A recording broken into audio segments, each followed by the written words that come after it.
Okay. Good morning, brothers and sisters, once again. सुप्रभात भाइयों और बहनों, फिर एक बार It's my privilege to bring God's word to you. ये मेरे लिए आदर की बात है कि मैं परमेश्वर का वचन लेकर आ रही हूँ। I thank God for this wonderful opportunity He has given me, and thank you, Franco, as well. और परमेश्वर को धन्यवाद, ये अद्भुत मौका उन्होंने मुझे दिया है, और फ्रैंको को भी धन्यवाद। Today, I would like to share on the topic building an intimate relationship with God.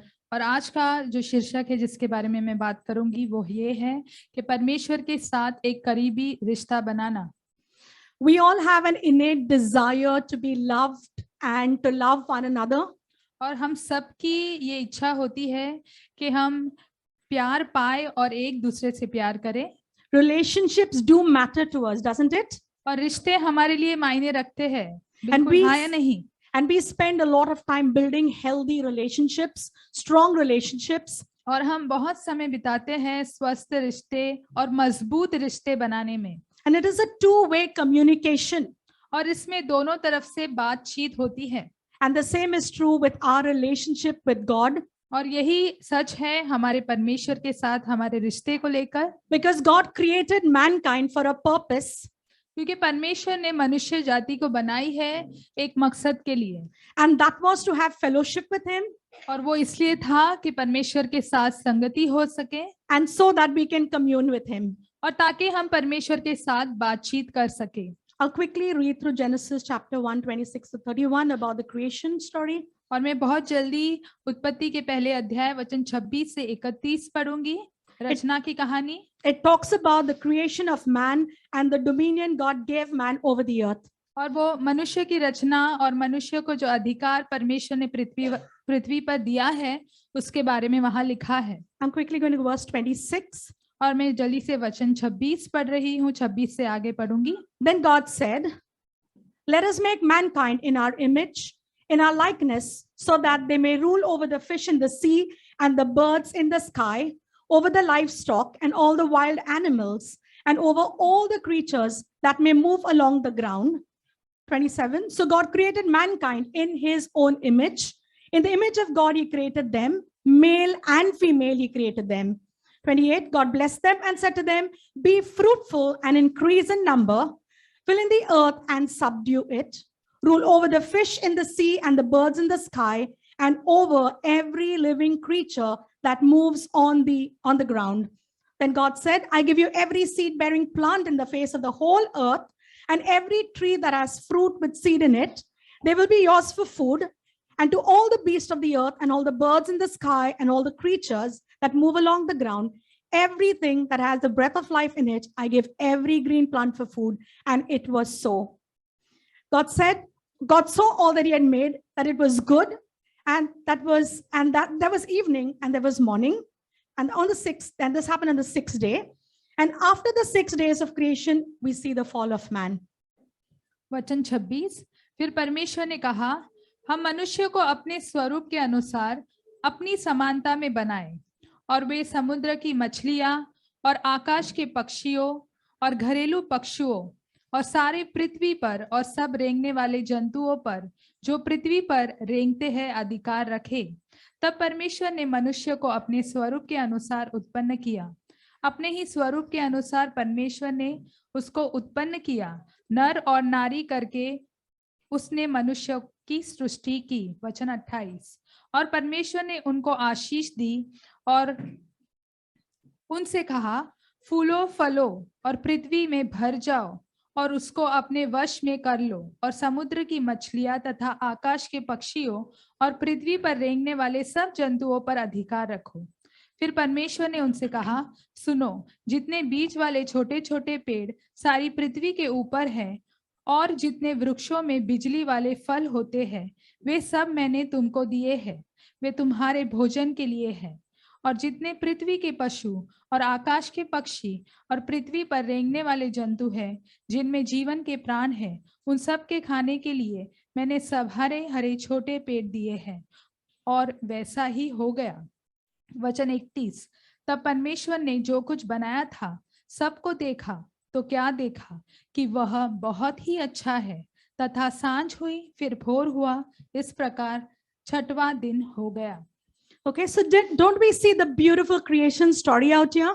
तो क्या हम रचना की खूबसूरत कहानी यहाँ नहीं देख रहे हैं? God wonderfully and beautifully created every single thing, including परमेश्वर man. ने अद्भुत रीति से और बहुत खूबसूरती से सब कुछ रचा है, मनुष्य को भी। But when Eve was tempted, sin came into the world, destroying man's relationship with God. लेकिन जब हवा को लुभाया गया तो पृथ्वी पर पाप आ गया और परमेश्वर के साथ रिश्ता बिगड़ गया। But God, being loving, merciful, kind, and forgiving, sent his son Jesus into this world.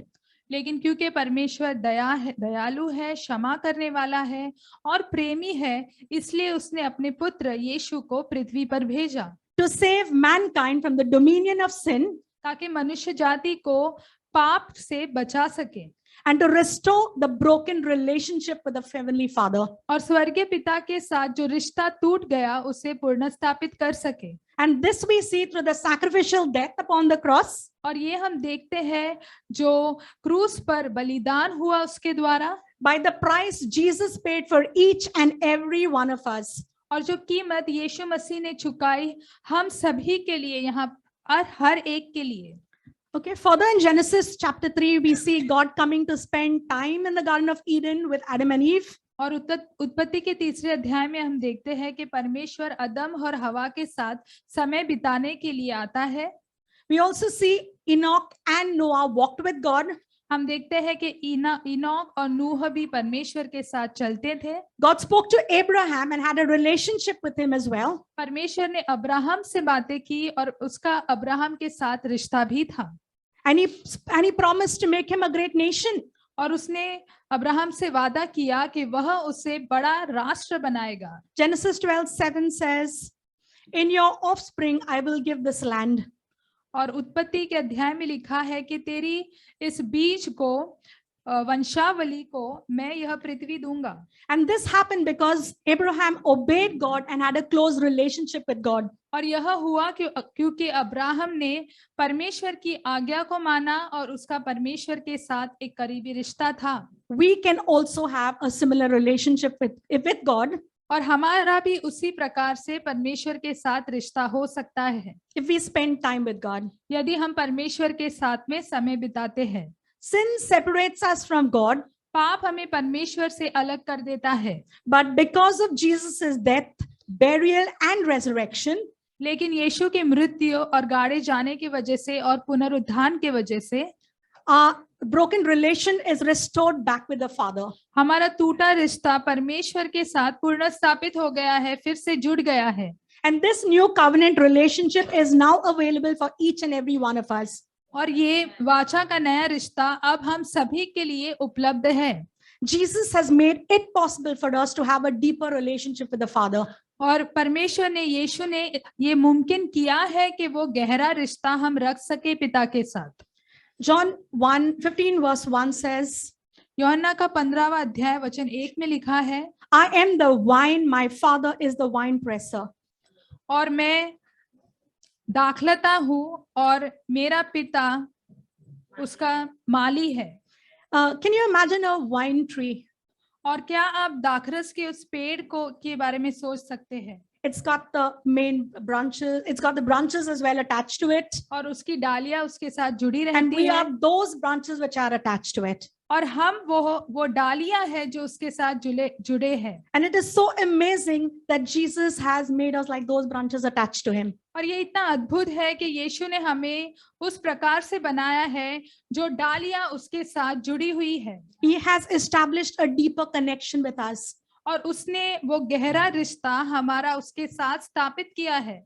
And as Christ followers, we need to look at Jesus's life. और यीशु के पीछे चलने वाले होने के कारण हमें यीशु के जीवन को देखना है And live by his example. और उसके उदाहरण के अनुसार जीना है। Because he has showed us what it is to have a genuine and deep relationship with the Father. क्योंकि उसने हमें बताया है कि एक गहरा और सच्चा रिश्ता पिता के साथ होना वो क्या होता है। We see that in Jesus's life itself, और हम देखते हैं कि यीशु के जीवन में ही at every point in time in his life, he spoke to his Father. उसके जीवन के हर एक समय में, हर एक क्षण में वह अपने पिता के साथ बात करता था। And we can see this through scripture. और ये हम वचन के द्वारा देख सकते हैं। John 6 verse 38. और यूहन्ना का छठा अध्याय वचन 38 में, For I have come down from heaven not to do my will, but to do the will of him who sent me.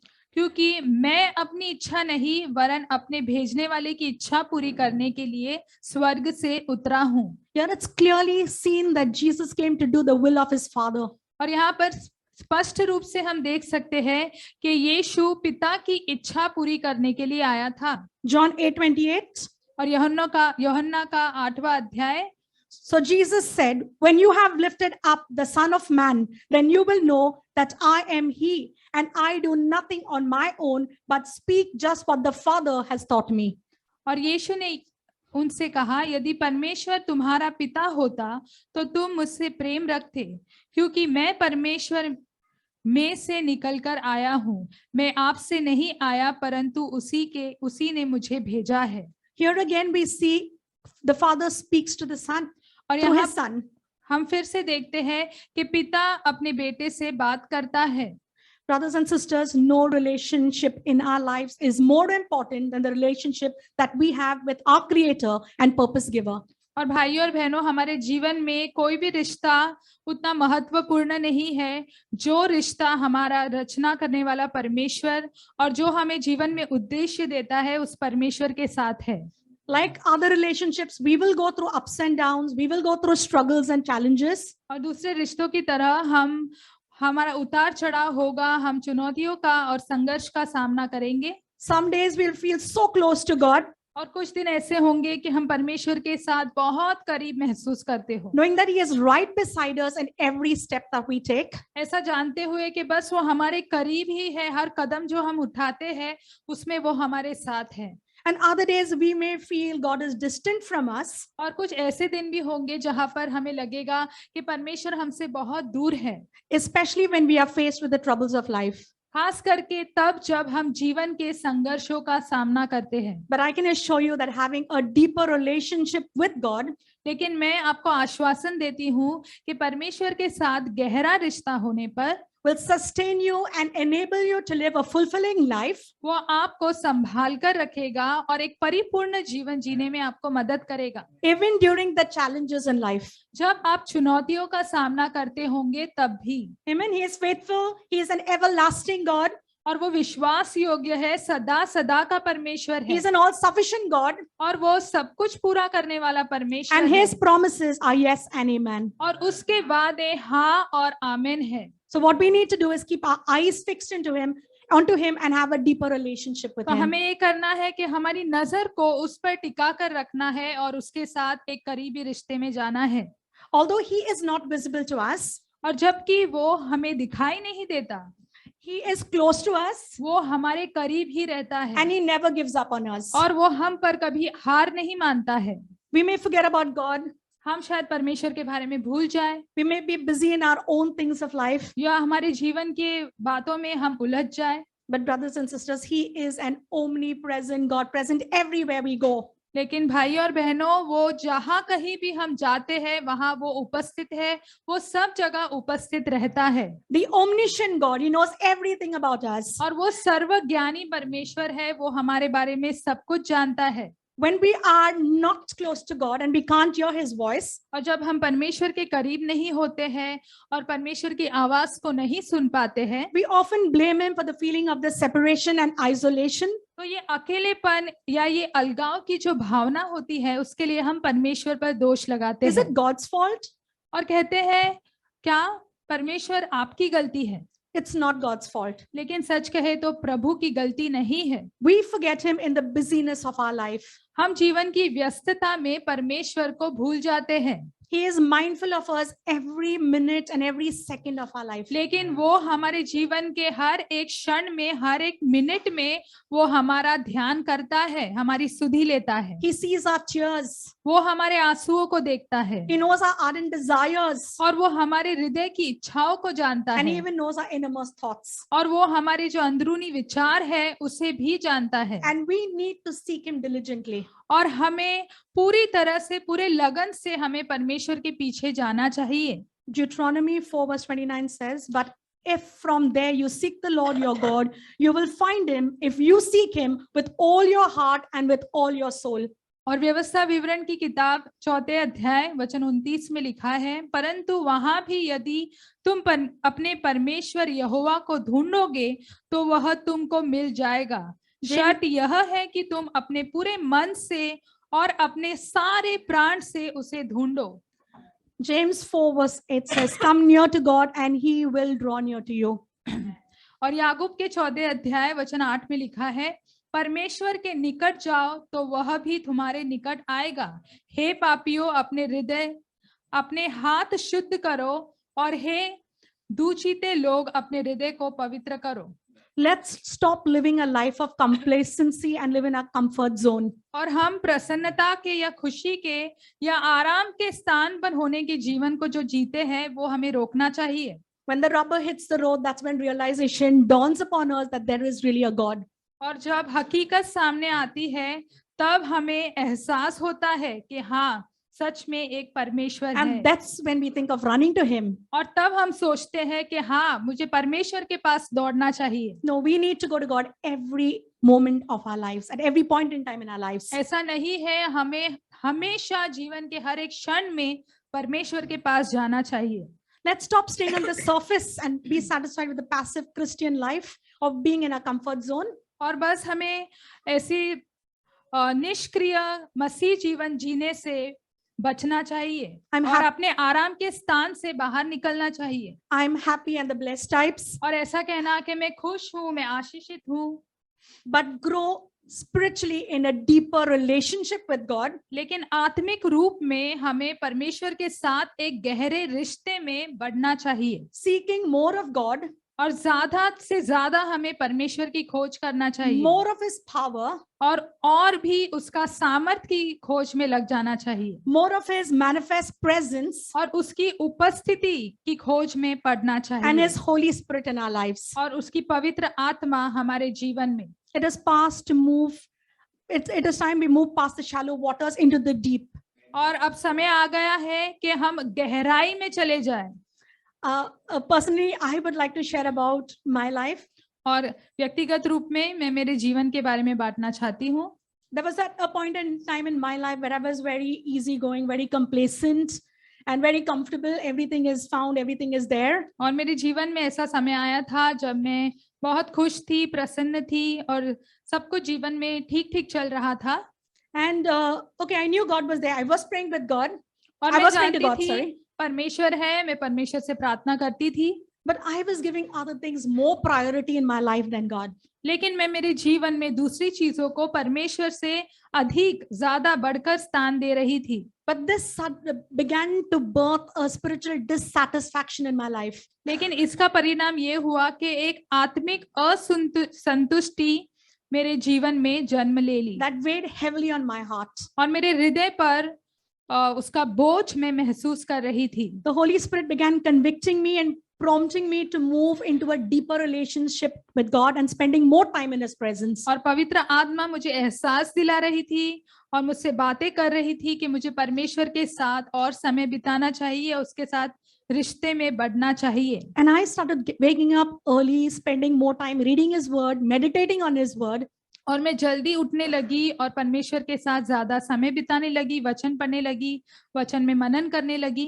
And also spending more time serving in his kingdom. और मैंने ज्यादा समय बिताना शुरू कर दिया परमेश्वर के राज्य में सेवा के लिए। Earlier it was easy. I'm busy. I don't have the time. I can't do it. और पहला मैं ऐसा सोचती थी कि नहीं, मेरे पास समय नहीं है, मैं नहीं कर सकती हूँ। But then I decided if I am going to take time for God, God is going to honor that commitment of mine. लेकिन फिर मैंने निर्णय लिया, अगर मैं परमेश्वर के लिए समय बिताती हूँ, उसके राज्य के लिए समय दूंगी, तो परमेश्वर मेरा आदर करेगा। It gets physically tiring at times. और शारीरिक रूप से देखे तो कभी-कभी थक जाती हूँ मैं। I do feel exhausted because I'm human. हाँ, मैं भी थक जाती हूँ क्योंकि मैं मनुष्य हूँ। But God gives me his supernatural strength to cope with it. लेकिन परमेश्वर मुझे उसकी अलौकिक सामर्थ्य देता है कि मैं वो कर सकूं। He takes away our weariness and gives us his strength.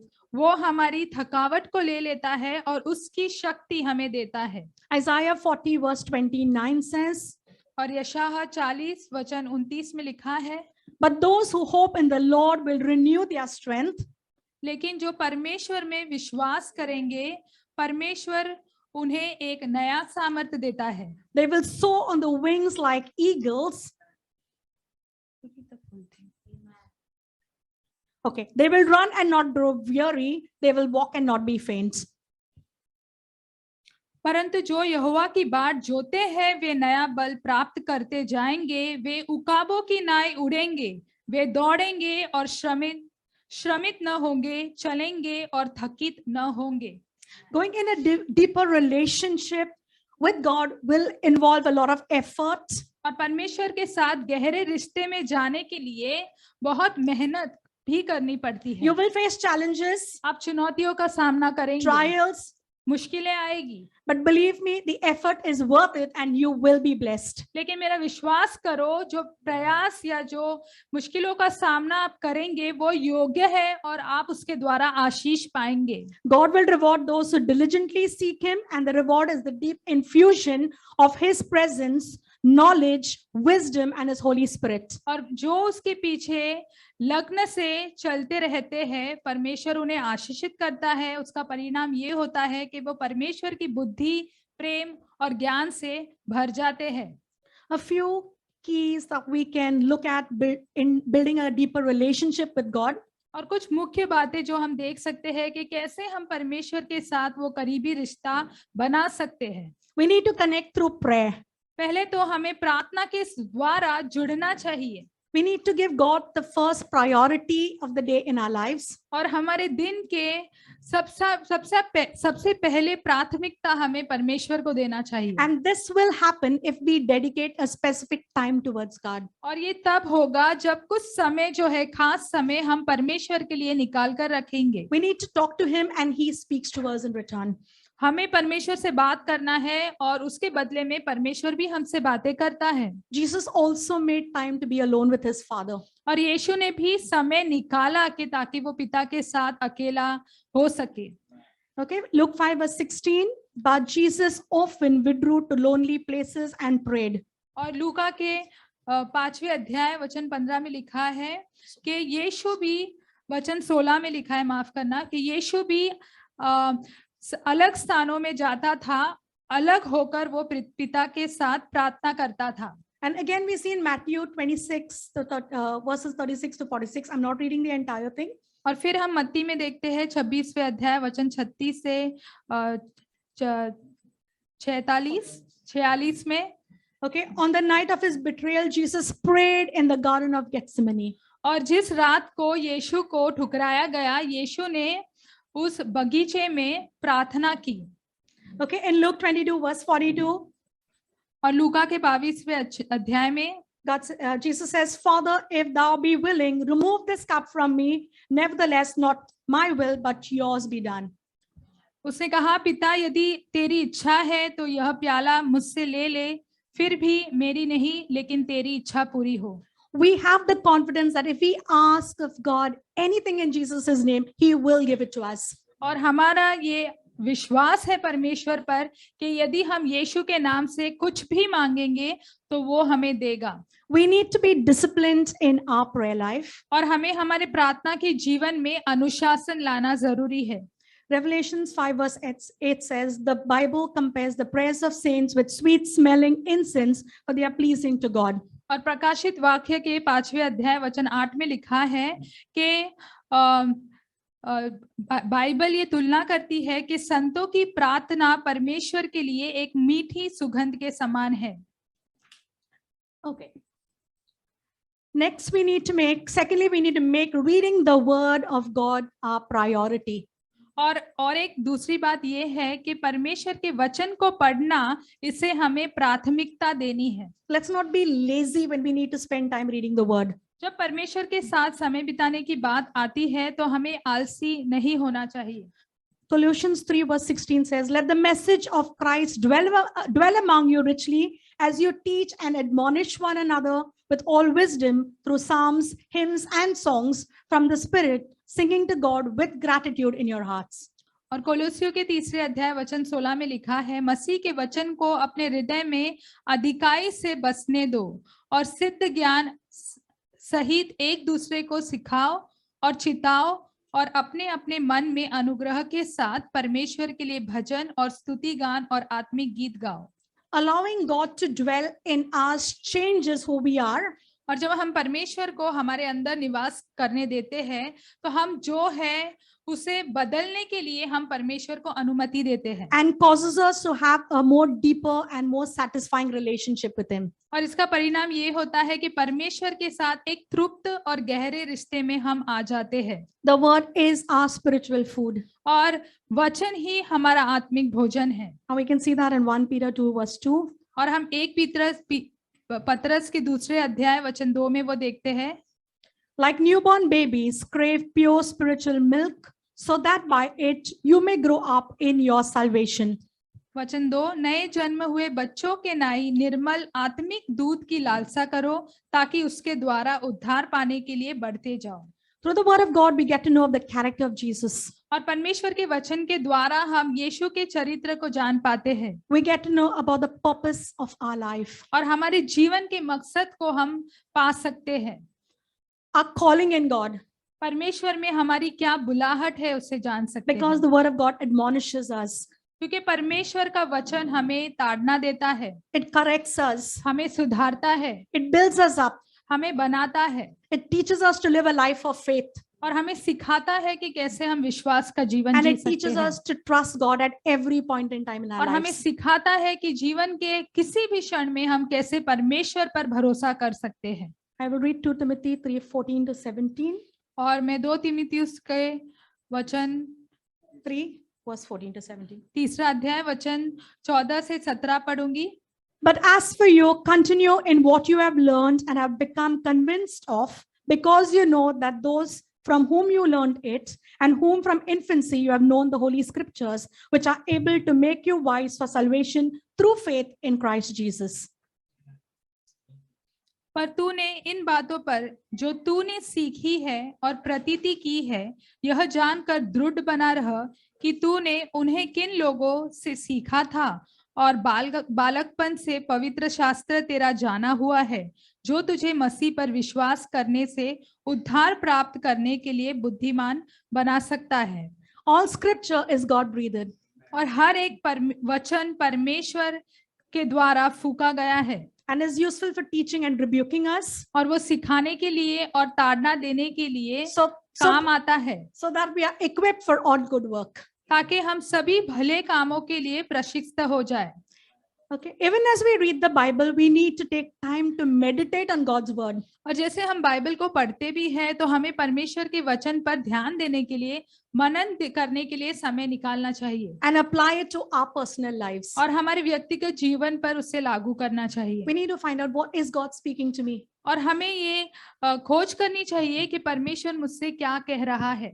Thirdly, we see when we worship God, और तीसरी बात हम देखते हैं कि जब हम परमेश्वर की आराधना करते हैं we will draw closer to God, तो हम परमेश्वर के करीब आते and हैं He will open a door of having an intimate relationship with us. और वो एक दरवाजा खोल देता है हमारे लिए जहां हम उसके साथ एक करीबी रिश्ते में आ जाते हैं। Because through our worship, we can show Him our love and adoration. क्योंकि हमारी आराधना के द्वारा हम उसे हमारा आदर और हमारा प्रेम दिखा सकते हैं।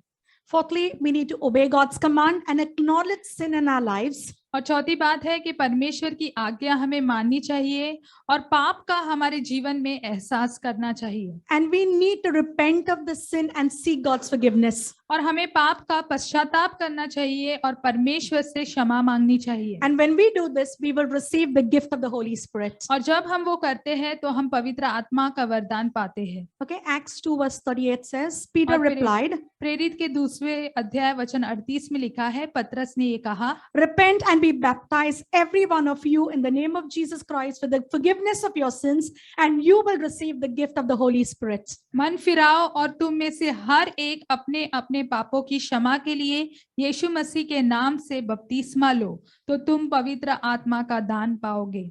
And lastly is when we develop a relationship and show God's love to others. और चौथी बात यह है कि जब हम एक रिश्ता बनाते हैं और परमेश्वर का प्रेम हम दूसरों को दिखाते We हैं, go on mission trips or evangelism.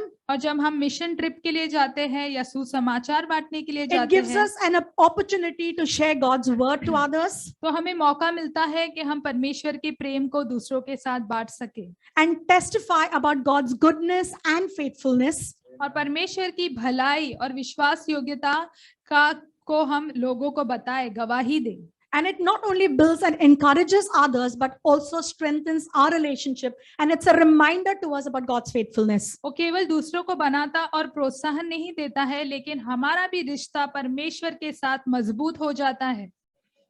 It is a reminder for us too as well, what Jesus has done for us. और ये हमारे लिए भी एक याद दिलाने वाली बात है कि क्या यीशु मसीह ने हमारे लिए किया है, And teaches us to trust him. और हमें सिखाता है कि हम यीशु पर विश्वास रखें। I have a little story that I would like to share. मेरे पास एक छोटी सी कहानी है जो मैं आपको बताना चाहती हूँ। Last week, I was teaching one of my 10th graders.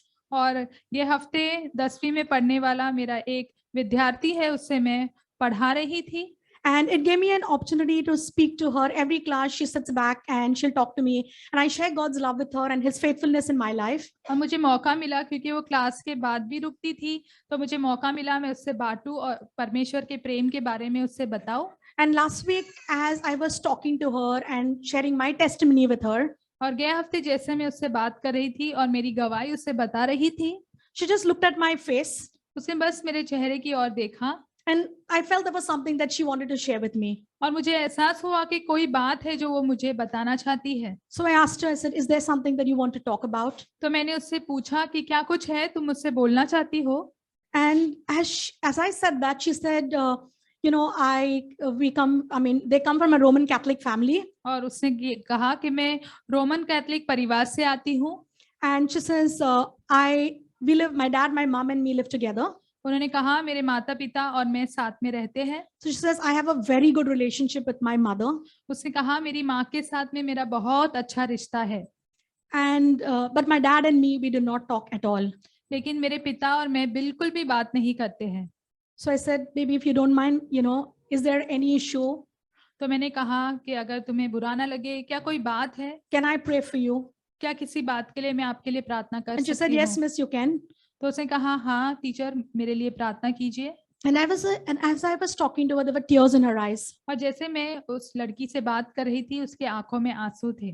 Okay, and she said, I said, what do you do at home then when your mom goes to work? तो मैंने कहा तुम घर पे क्या करती हो जब तुम्हारी माँ काम पे जाती है? She says, no, I sit in my room because my dad sits drinking. तो मैंने कहा, उसने कहा कि मैं मेरे कमरे में ही बैठी रहती हूँ क्योंकि मेरे पिताजी शराब पीते हैं। And even as I shared my testimony with her, I told her God is a faithful God and he is going to change your relationship with your father.